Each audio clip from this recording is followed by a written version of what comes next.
Halo teman-teman, selamat datang di Sinau di Mari Channel. Hari ini saya akan membahas latihan soal SJT Guru PPK ya, dengan materi School Safety. Di sini kita lihat dulu materinya.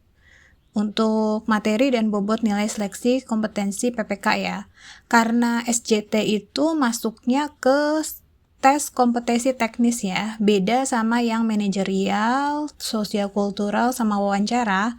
Ini PG-nya itu paling antara A sampai D. Kalau yang ini A sampai E ya. Karena SJT itu masuk ke teknis. Jadi bobot nilai yang benar itu kalau benar 5, kalau salah 0, kalau tidak menjawab 0. Beda sama kayak manajerial.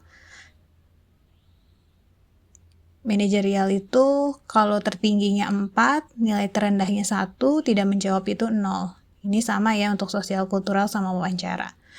Jadi kita langsung aja masuk ke contoh soalnya. Soal yang pertama. Saat Anda mengajar di lantai 2 sebuah gedung sekolah, tiba-tiba terdengar sirene peringatan tsunami setelah terjadi gempa kuat beberapa saat sebelumnya. Kondisi listrik padam sehingga instruksi dari pengeras suara tidak terdengar. Tangga darurat luar gedung tampak mengalami retak halus akibat gempa, sedangkan situasi di sekitar masih belum sepenuhnya jelas. Tindakan dengan prioritas manajemen risiko tertinggi yang sebaiknya Anda lakukan adalah A. Mengajak seluruh siswa turun melalui tangga utama di dalam gedung yang masih terlihat relatif utuh, kemudian menuju lapangan terbuka sebagai titik kumpul.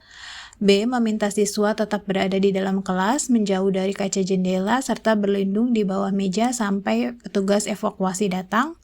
Yang C. Mengarahkan siswa untuk melakukan evakuasi vertikal ke lantai yang lebih tinggi, lantai 3 atau atap gedung yang aman dan kokoh, sambil tetap memantau kondisi sekitar secara visual. Yang D. Membagi siswa menjadi 2 kelompok agar evakuasi dilakukan melalui 2 jalur tangga secara bergantian untuk mengurangi kepadatan. Yang E. Mengizinkan siswa yang memiliki kendaraan untuk segera pulang ke rumah masing-masing guna menghindari kemacetan. Berikut ini pembahasan untuk soal nomor 1.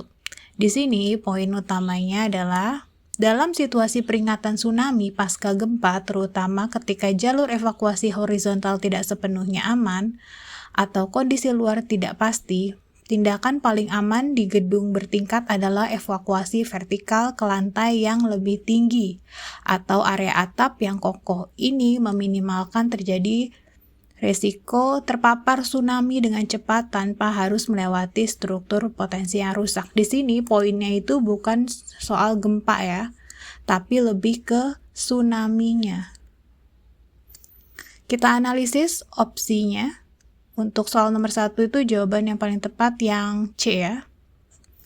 Mengarahkan siswa untuk melakukan evakuasi vertikal ke lantai yang lebih tinggi, lantai 3 atau gedung yang aman dan kokoh sambil tetap memantau kondisi sekitar secara visual. Karena di sini poinnya bukan gempanya ya, tsunami-nya. Kita lihat opsi yang A.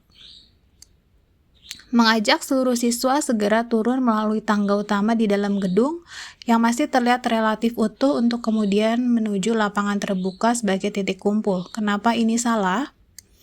A. Salah karena evakuasi turun tangga berisiko karena tangga darurat sudah retak dan waktu menuju area aman mungkin tidak cukup cepat saat tsunami. Lalu yang B. Meminta siswa tetap berada di dalam kelas, menjauhi kaca jendela, serta berlindung di bawah meja sampai petugas evakuasi datang. Ini juga salah. Yang B salah karena berlindung di kelas hanya tepat untuk gempa, bukan untuk ancaman tsunami setelah sirene berbunyi, karena di sini poinnya tsunami ya, bukan gempa. Lalu yang D, membagi siswa menjadi 2 kelompok agar evakuasi dilakukan melalui 2 jalur tangga secara bergantian untuk mengurangi kepadatan. Ini juga salah. Karena membagi kelompok justru memperlambat evakuasi dan meningkatkan resiko kebingungan serta kepadatan. Lalu yang E, mengizinkan siswa yang memiliki kendaraan untuk segera pulang ke rumah masing-masing guna menghindari kemacetan. Ini juga salah. Karena mengizinkan siswa pulang sendiri sangat berbahaya karena kondisi jalan dan waktu tidak dapat diprediksi dari situasi darurat tsunami. Jadi jawaban yang paling tepat itu yang C ya, untuk soal nomor 1. Lanjut ke soal yang kedua. Seorang siswa kelas 11 yang berprestasi datang melapor dalam kondisi sangat emosional. Ia mengatakan bahwa fotonya telah dimanipulasi menggunakan teknologi AI menjadi gambar yang tidak pantas. Lalu disebarkan oleh akun anonim di grup angkatan. Siswa tersebut terlihat panik, menangis histeris, dan mengancam akan melompat dari lantai 2 jika masalah ini sampai diketahui pihak lain di luar ruang BK. Tindakan super safety yang pertama yang paling tepat dilakukan oleh guru yang menerima laporan adalah A. Menenangkan siswa terlebih dahulu, mengunci ruang BK agar ia tidak keluar, kemudian segera memanggil guru lain untuk membantu menenangkan situasi. B. Mengamankan siswa di lokasi yang jauh dari jendela dan atau area tinggi, melakukan pertolongan awal psikologis, mengamankan bukti digital, serta segera menghubungi pihak manajemen sekolah dan psikologi klinis melalui jalur darurat. Yang D. Segera menghubungi admin grup angkatan untuk menghapus gambar tersebut dan memberikan ancaman sanksi kepada pelaku penyebaran. Yang D. Menyarankan siswa untuk segera pulang ke rumah dengan pendampingan wali kelas agar terhindar dari tekanan di lingkungan sekolah. Yang E. Melakukan pemeriksaan mendadak terhadap seluruh ponsel siswa kelas 11 untuk mencari pelaku penyebaran gambar tersebut. Berikut ini pembahasan untuk soal nomor 2. Pembahasannya, prioritas utama dalam situasi ini adalah keselamatan siswa dalam kondisi kritis psikologis akut risiko bunuh diri. Tindakan harus mencakup pengamanan fisik di eskalasi emosional, perlindungan dari risiko langsung, serta pelibatan bantuan profesional psikologi layanan darurat ini sesuai dengan crisis intervention atau safety first. Jadi untuk soal nomor 2 itu jawaban yang paling tepat yang B ya. Mengamankan siswa di lokasi yang jauh dari jendela atau area tinggi, melakukan pertolongan awal psikologis, mengamankan bukti digital, serta segera menghubungi pihak manajemen sekolah dan psikologi klinis melalui jalur darurat. Kita analisis opsi lain ya. Analisis opsi lain yang A. Menenangkan siswa terlebih dahulu, mengunci ruang BK agar ia tidak keluar, kemudian segera memanggil guru lain untuk membantu menenangkan situasi. Ini kurang tepat. Salah ya, menenangkan siswa benar, tetapi mengunci ruangan dapat memperburuk kepanikan dan tidak melibatkan bantuan profesional yang dibutuhkan segera. Lalu yang C, segera menghubungi admin grup angkatan untuk menghapus gambar tersebut dan memberikan ancaman sanksi kepada pelaku penyebaran. Ini juga salah. Karena fokus pada penghapusan konten dan ancaman sanksi tidak menyelesaikan kondisi darurat psikologi siswa yang sedang beresiko menyakiti diri. Lalu yang D, menyarankan siswa untuk segera pulang ke rumah dengan pendampingan wali kelas agar terhindar dari tekanan di lingkungan sekolah. Ini juga salah. Yang D salah karena ini memulangkan siswa tanpa stabilitas kondisi mental justru beresiko karena kritis belum ditangani. Lalu yang E, melakukan pemeriksaan mendadak terhadap seluruh ponsel siswa kelas 11 untuk mencari pelaku penyebaran gambar tersebut. Ini juga salah. Karena sidak gawai massal tidak relevan dengan kondisi darurat dan dapat memperburuk situasi serta mengabaikan keselamatan siswa yang sedang kritis. Jadi jawaban yang benar adalah yang B ya. Untuk soal nomor 2. Lanjut ke soal yang ketiga. Sekolah Anda menerapkan sistem inklusi yang melibatkan beberapa siswa pengguna kursi roda saat kegiatan simulasi evakuasi kebakaran yang diawasi oleh Dinas Pemadam Kebakaran.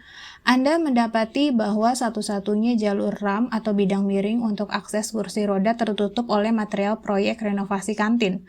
Sebagai guru kelas, tindakan korektif yang harus segera Anda lakukan adalah A. Meminta kontraktor menghentikan pekerjaan dan segera memindahkan material saat itu juga meskipun simulasi masih berlangsung. Yang B. Meminta siswa non-disabilitas membantu mengangkat kursi roda siswa difabel melalui tangga utama. Yang C. Menunda keterlibatan siswa difabel dalam simulasi dan meminta mereka tetap di dalam kelas yang dianggap paling aman. Yang D, melaporkan pelanggaran kontraktor secara tertulis kepada kepala sekolah setelah kegiatan simulasi selesai. Yang E, mengalihkan rute evakuasi siswa difabel ke area aman horizontal terdekat di lantai tersebut sambil meminta dukungan tim evakuasi khusus sekolah. Berikut ini pembahasan untuk soal nomor 3. Kita lihat pembahasannya. Dalam kondisi darurat atau simulasi keselamatan, prinsip utama adalah aksesibilitas dan keselamatan langsung tanpa tindakan beresiko. Karena jalur RAM tertutup, solusi paling aman dan cepat adalah mengalihkan ke zona aman horizontal terdekat yang bebas hambatan sambil melibatkan tim evakuasi sekolah. Jadi untuk soal nomor 3, jawaban yang paling tepat yang E ya. Mengalihkan rute evakuasi siswa difabel ke area aman horizontal terdekat di lantai tersebut sambil meminta dukungan tim evakuasi khusus sekolah. Kita analisis opsi lain. Yang A, meminta kontraktor menghentikan pekerjaan dan segera memindahkan material saat itu juga meskipun simulasi masih berlangsung. Ini salah. A, salah karena menghentikan proyek konstruksi saat simulasi tidak realistis dan tidak menyelesaikan kebutuhan evakuasi segera. Yang B, meminta siswa non-disabilitas membantu mengangkat kursi roda siswa difabel melalui tangga utama. Ini juga salah. Yang B, salah karena mengangkat kursi roda di tangga sangat berbahaya dan tidak sesuai prinsip inklusi serta keselamatan. Yang C, menunda keterlibatan siswa difabel dalam simulasi dan meminta mereka tetap di dalam kelas yang dianggap paling aman. Ini juga salah. C, salah karena mengecualikan siswa difabel dari simulasi melanggar prinsip inklusi dan tidak melatih kesiapsiagaan mereka. Lalu yang D, melaporkan pelanggaran kontraktor secara tertulis kepada kepala sekolah setelah kegiatan simulasi selesai. Ini juga salah. Yang D, salah karena pelaporan penting tetapi dilakukan setelah situasi ditangani, tidak menyelesaikan kebutuhan evakuasi saat itu juga. Jadi jawaban yang paling tepat adalah yang E ya untuk soal nomor 3. Lanjut ke soal yang keempat. Anda menemukan seorang siswa yang beberapa kali datang ke sekolah dengan luka memar di lengan. Saat dilakukan wawancara secara pribadi, siswa tersebut dengan takut mengakui bahwa ia sering mengalami kekerasan fisik dari ayahnya yang kebetulan merupakan ketua komite sekolah sekaligus tokoh masyarakat yang dihormati. Dalam konteks profesional dan kewajiban hukum sebagai guru, tindakan yang paling tepat adalah A, menghubungi ayah siswa secara langsung dan pribadi untuk memberikan teguran serta mengingatkan kewajiban melindungi anak. Yang B, melaporkan dugaan kekerasan terhadap anak ini kepada kepala sekolah dan unit pelaksana teknis daerah perlindungan perempuan dan anak melalui jalur resmi sesuai ketentuan perlindungan anak. Yang C, menyarankan siswa untuk sementara tinggal di rumah guru yang bersedia menampung demi menjaga keselamatan langsungnya. Yang D, tidak menindaklanjuti laporan karena terjadi dalam ranah keluarga dan demi menjaga hubungan baik sekolah dengan ketua komite. Yang E, meminta guru bimbingan konseling memanggil kedua orang tua untuk melakukan mediasi kekeluargaan di sekolah. Berikut ini pembahasan untuk soal nomor 4. Kita lihat pembahasannya ya.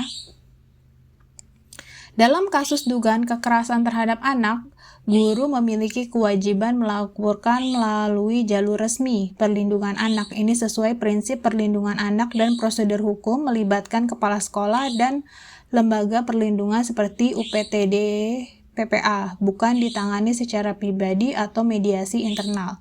Kita analisis opsi lain, kita lihat pilihan yang A, menghubungi ayah siswa secara langsung dan pribadi untuk memberikan teguran serta mengingatkan kewajiban melindungi anak. Ini salah.